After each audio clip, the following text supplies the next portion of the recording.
we start with the biggest stories of the week. Ian and Nadine, take a look at this. They're winning. That's the Penguin. He won. He's Mayor of London. Oh, he hasn't won. He's pondering. Hello!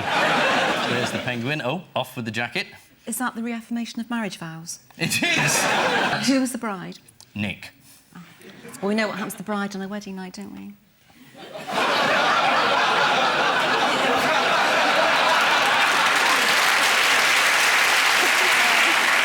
No, this is the elections, and it didn't go very well for the coalition.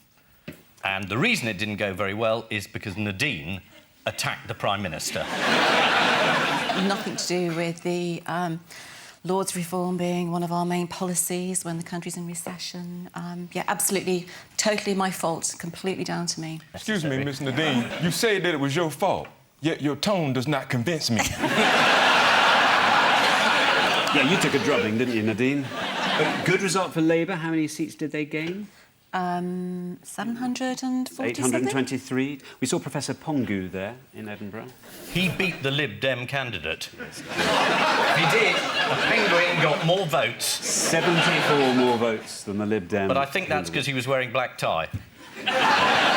People like posh Nadine. They do, really. But is there already a whiff of scandal? There is a belief that perhaps there might be a man inside this Penguin.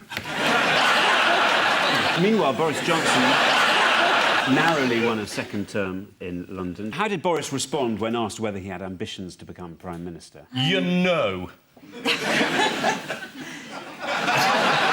according to the Daily Mail, he said he didn't want the Prime Minister's job definitively, categorically, emphatically. That means he does, then.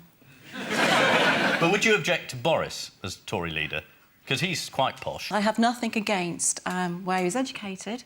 It's how one relates to people who, I suppose, aren't posh. And the vast majority of people in the UK don't go to Eton or Oxford and... Do they not? ...aren't privileged. You have to be able to relate to the ordinary lives of ordinary people, and Boris does that. What, you think he's in touch?